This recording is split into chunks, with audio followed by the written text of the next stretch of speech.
Hello YouTube community, I'm James Blinken and welcome to the Culturalist. Let's get into it. Trump lost, period, the end. So this will be the last episode covering him. Let's do that now.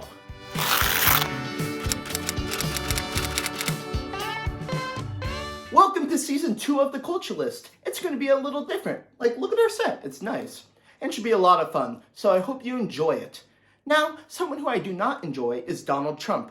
I already made multiple episodes on why this man is the definition of a piece of shit. And a definition for a piece of shit on Google is, I quote, a worthless person. So yeah, that's Donald Trump, because only he would cause terrorists to rain down on the Capitol when the final vote to confirm Joe Biden for president was occurring. And a bit of a side note. Whenever Nazis start invading or Confederate flags are put up, or when we hear about the next conspiracy theory by QAnon or militia groups like the Proud Boys doing dumb shit, people have to post about it on their Instagrams, and I end up having to read 5 to 10 essays by people in their late teens and early 20s just making their thoughts public, when literally everyone is saying the same thing. Some of them are good, most of them are just yelling into an abyss. Now, there's nothing wrong with yelling into an abyss. That is what I do on this show. So bottom line, I understand. Anyways, back to the Capitol attacks. Fuck 2020. As I consider the Capitol attacks 2020's last fuck you. In my mind, 2020 ends when Joe Biden becomes president. And that's why we can say Happy New Year now. But if you're an average human with emotions, I know you've been celebrating New Year's for the past whatever amount of time because you've been drinking like there's no tomorrow, cause fuck COVID and fuck terrorists who attack capitals and fuck Donald Trump. Like, god damn it. I need a minute. I'm over 21 now, so I could drink, so. So yeah, I know I can't blame all of 2020 on Donald Trump because he did not start COVID, but he did screw up the response to it. Trump's attitude on everything made tensions rise in the past 4 years. From events such as Charlottesville when he said there were violence on both sides, which I don't know how hard it is to condone Nazis, but apparently for him it's very hard. Even everybody's childhood monster under their bed, Ted Cruz, can say that Nazis are bad. And he's the second worst Republican next to Trump. At least Mitch McConnell can admit that Trump lost, and he even agrees with impeachment. This asshole is in dreamland and is just believing this Trump garbage to stay in power. Or he's smoking some really good drugs, and in that case, contact me, please. Actually, I think Lindsey Graham is smoking crack or whatever, because one day he is saying the election is over, and to get over it, seemingly fighting against Trump's wishes. And then a week later, he's back on Air Force One traveling with the Cheeto hoarder himself. Honestly, Lindsey Graham's logic is the most confusing to me. Trump's attitude has allowed for these far-right groups to rise to power and to always be on our news feeds, which is just a headache and a half. Before Trump, these far-right groups were just little groups and whatever, scurrying around online like little mice. They were not doing crazy crap they are doing now. But then Trump came and the doors for them swung wide open. Even people across party lines thankfully agree that Nazis and conspiracy theorists are bad, which is great to hear. But Trump cannot say no to his loyal supporters. Trump saying no to his supporters is equivalent to us taking a cookie away from a baby. We cannot keep feeding the baby cookies because then the baby would just become fat.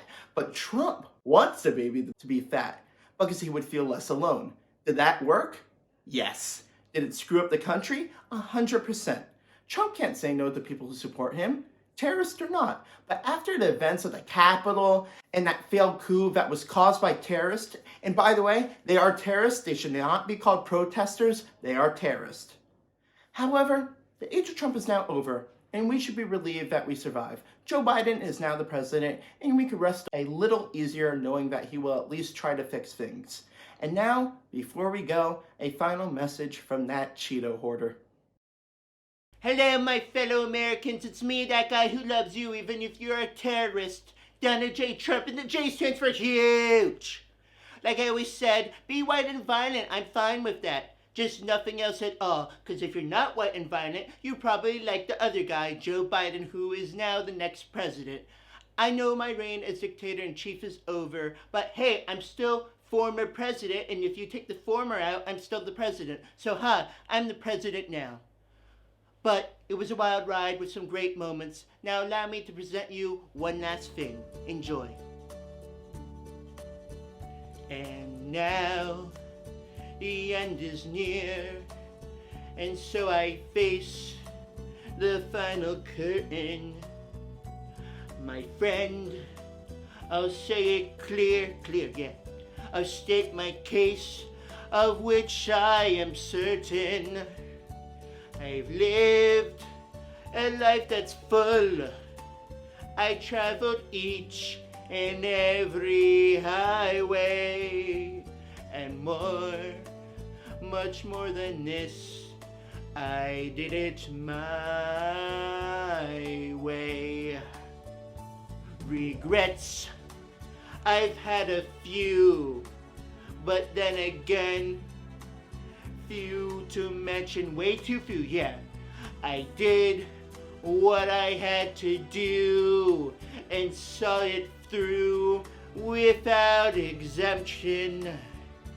I planned each charted course, each careful step along the byway, and more, much more than this, I did it my way. For what is a man? What has he got?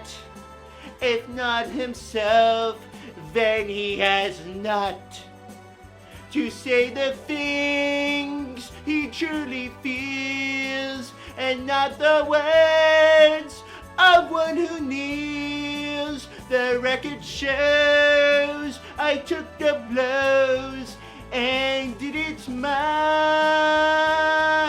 way. Thank you to all the believers and even haters, yeah. Psych, screw the haters, I almost got you there. They suck, they could die in hell. Donald J. Trump, out.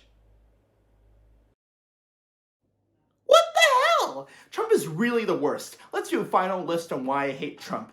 He's a racist, handled the pandemic horribly, cannot keep promises, I see no wall, hates the media for doing their job of being accurate, is a narcissist, makes countless factless claims, and people, meaning his supporters, believed him and would march with those same factless claims. From hits like Sean Spicer to lows like Rudy Giuliani and Supreme Court picks like Brett Kavanaugh, Trump had great people surrounding him the past 4 years. He told people to drink bleach to fight against the Chinese virus, and there are two things wrong with the sentence I just said. He does not condone Nazis or terrorists who rain down on the Capitol, but supports it. He had a suspicious relationship with Jeffrey Epstein. And 26 sexual incidents. What the hell? How was this man president? I will never know, but guess what? It's over, and now it's time to look towards the future. He was president, and he was horrible. But what else can we do right now? It sucked a lot, and I know I could complain about this so much more, but it's fortunately over, and now order and sanity can be restored. I'm so glad to be done with it, and I hope for a better future. Hopefully, we all do, and we can make that happen. And that is our show. Until our next encounter, I'm James Blinken. This has been The Culturalist. Stay safe.